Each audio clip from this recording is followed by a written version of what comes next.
William Swenson, who recently was awarded the Congressional Medal of Honor for his actions on September 8th, 2009.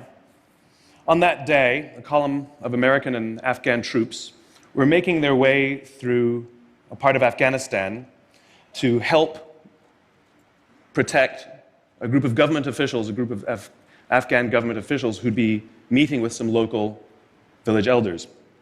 The column came under ambush and was surrounded on 3 sides. And amongst many other things, Captain Swenson was recognized for running into live fire to rescue the wounded and pull out the dead.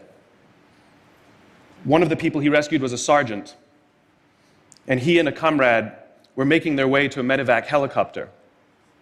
And what was remarkable about this day is, by sheer coincidence, one of the medevac medics happened to have a GoPro camera on his helmet and captured the whole scene on camera. It shows Captain Swenson and his comrade bringing this wounded soldier who'd received a gunshot to the neck. They put him in the helicopter, and then you see Captain Swenson bend over and give him a kiss before he turns around to rescue more. I saw this, and I thought to myself, where do people like that come from? What is that? That is some deep, deep emotion when you would want to do that. There's a love there. And I wanted to know, why is it that I don't have people that I work with like that? You know, in the military, they give medals to people who are willing to sacrifice themselves so that others may gain. In business, we give bonuses to people who are willing to sacrifice others so that we may gain. We have the back, right? So I asked myself, where do people like this come from? And my initial conclusion was that they're just better people. That's why they're attracted to the military. These better people are attracted to this concept of service. But that's completely wrong. What I learned is that it's the environment. And if you get the environment right, every single one of us has the capacity to do these remarkable things, and more importantly, others have that capacity too. I've had the great honor of getting to meet some of these who we would call heroes, who've put themselves and put their lives at risk to save others. And I asked them, why would you do it? Why did you do it? And they all say the same thing, because they would have done it for me. It's this deep sense of trust and cooperation. So trust and cooperation are really important here. The problem with concepts of trust and cooperation is that they are feelings, they're not instructions. I can't simply say to you, trust me, and you will. I can't simply instruct 2 people to cooperate, and they will. It's not how it works. It's a feeling. So where does that feeling come from? If you go back 50,000 years to the Paleolithic era, to the early days of Homo sapien, what we find is that the world was filled with danger. All of these forces working very, very hard to kill us. Nothing personal.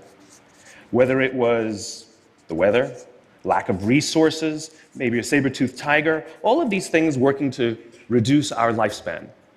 And so we evolved into social animals, where we lived together and worked together in what I call a circle of safety, inside the tribe, where we felt like we belong.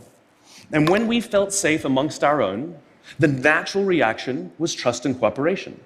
There are inherent benefits to this. It means I can fall asleep at night and trust that someone from within my tribe will watch for danger. If we don't trust each other, if I don't trust you, that means you won't watch for danger. Bad system of survival. The modern day is exactly the same thing. The world is filled with danger, things that are trying to frustrate our lives or reduce our success, reduce our opportunity for success. It could be the ups and downs of an economy, the uncertainty of the stock market.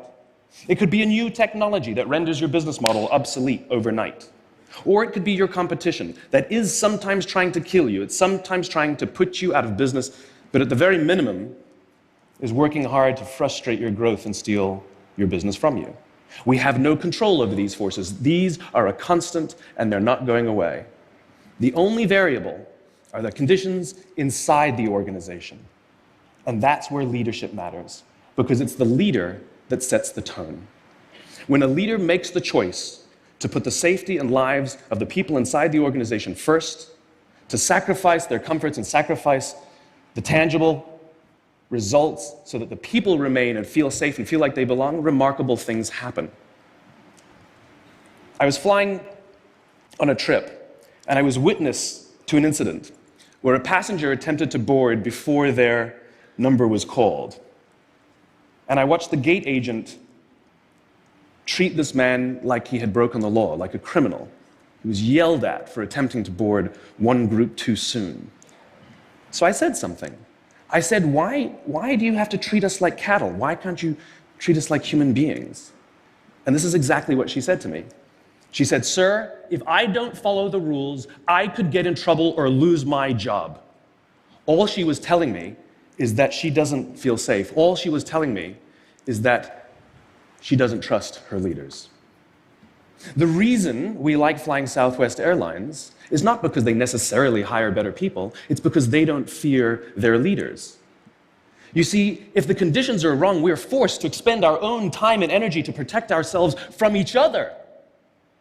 And that inherently weakens the organization. When we feel safe inside the organization, we will naturally combine our talents and our strengths and work tirelessly to face the dangers outside and seize the opportunities. The closest analogy I can give to what a great leader is like being a parent. If you think about what being a great parent is, what do you want? What makes a great parent? We want to give our child opportunities, education, discipline them when necessary, all so that they can grow up and achieve more than we could for ourselves.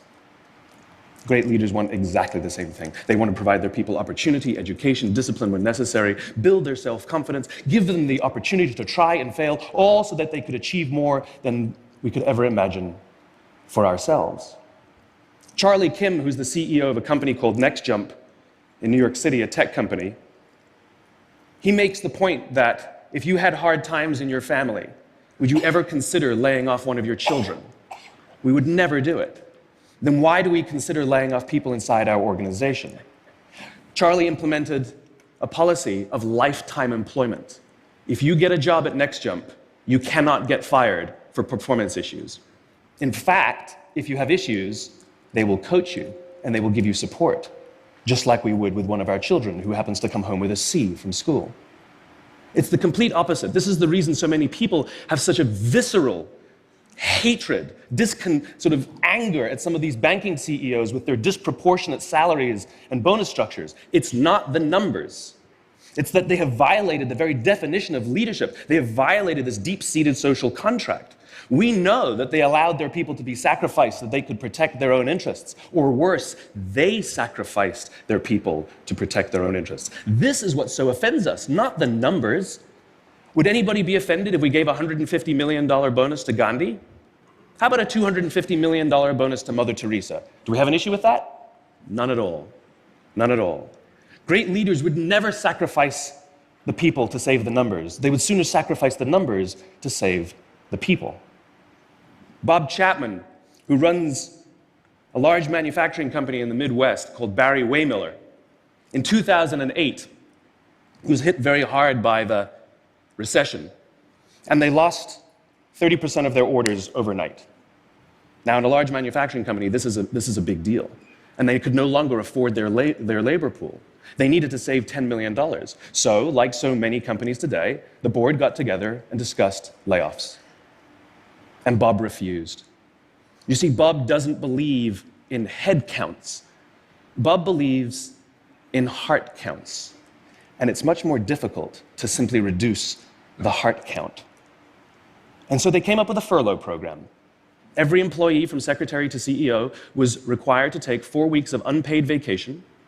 They could take it any time they wanted, and they did not have to take it consecutively. But it was how Bob announced the program that mattered so much. He said, "It's better that we should all suffer a little than any of us should have to suffer a lot." And morale went up.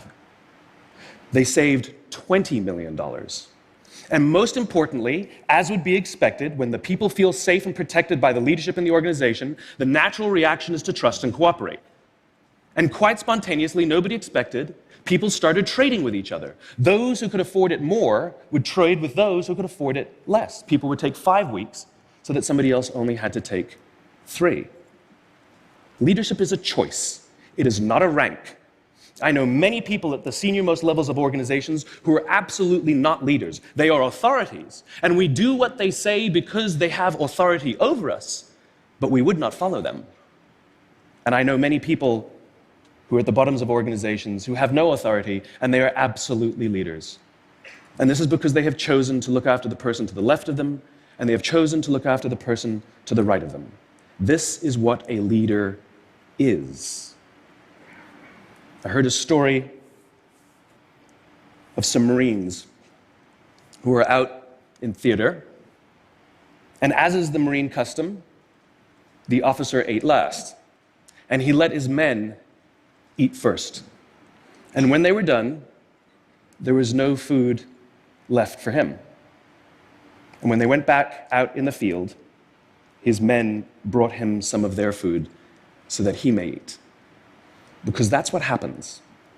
We call them leaders because they go first. We call them leaders because they take the risk before anybody else does. We call them leaders because they will choose to sacrifice so that their people may be safe and protected, and so their people may gain. And when we do, the natural response is that our people will sacrifice for us. They will give us their blood and sweat and tears to see that their leader's vision comes to life. And when we ask them, why would you do that? Why would you give your blood and sweat and tears for that person? They all say the same thing. Because they would have done it for me. And isn't that the organization we would all like to work in? Thank you very much. Thank you.